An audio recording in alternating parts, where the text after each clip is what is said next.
Bonjour à tous et à toutes. Aujourd'hui, on va parler d'un film qui a marqué l'histoire du cinéma.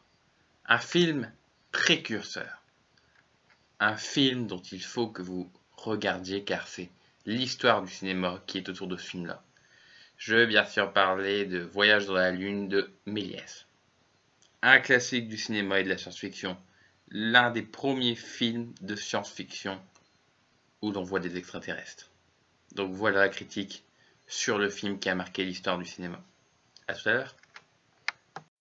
Regarder Voyage dans la Lune aujourd'hui génère une émotion similaire à celle qu'on pouvait ressentir devant un incunable ou les enregistrements originels du blues de Mississippi.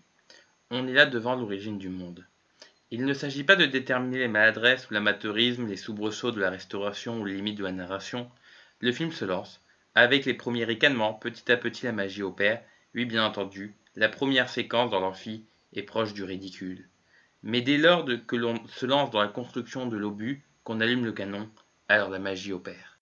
Au-delà de ce statut de film fondateur dans l'épopée du cinématographe, affublé de tous les superlatifs possibles à l'heure de sa sortie, un film de 14 minutes alors que la plupart des productions contemporaines n'excédaient pas 2 minutes, condensé de tous les trucages de Méliès, extraterrestres, décors titanesques, etc., Le Voyage dans la Lune surprend de par son rythme, ses gags bon enfant, qui déclenchent des éclats de rire non retenus, les scènes poétiques, les étoiles se pensant sur les savants endormis, la croissance du champignon parapluie, etc. La naïveté générale qui se dégage, le cadrage unique et embrassant toute la scène, donne l'impression au spectateur qu'on est plus devant une pièce de théâtre fantasmagorique qui est sans contrainte que devant un film tel que l'on entend aujourd'hui. On a beau restaurer avec toutes les technologies de pointe, c'est ce charme-là qui opère le plus. La fraîcheur de cette expérience qui induit dans des tableaux liés du mouvement, dans ses vagues, dans ses perspectives en trompe-l'œil, dans la magie du montage qui permet de faire pousser un champignon à partir d'un parapluie ou disparaître un autochtone dans un nuage de fumigène. Par leurs mouvements saccadés, toutes les foules du récit se ressemblent, les savants sceptiques, les astronautes en vadrouille, les êtres lunaires qui les emprisonnent ou la foule terrienne qui les acclame. Et c'est bien là la chambre d'écho de ce cinéma des origines. Un flux fédérateur qui unit tous les êtres mouvants dans une même danse à la gloire de la féerie et du voyage. Le Voyage dans la Lune est aussi un film qui file à toute allure. 14 minutes vraiment? J'aurais juré qu'à peine 3 minutes s'étaient écoulées. Un songe éveillé en somme. Les modes passent et avec elles les cortèges de musiciens venus habiller l'œuvre intouchable.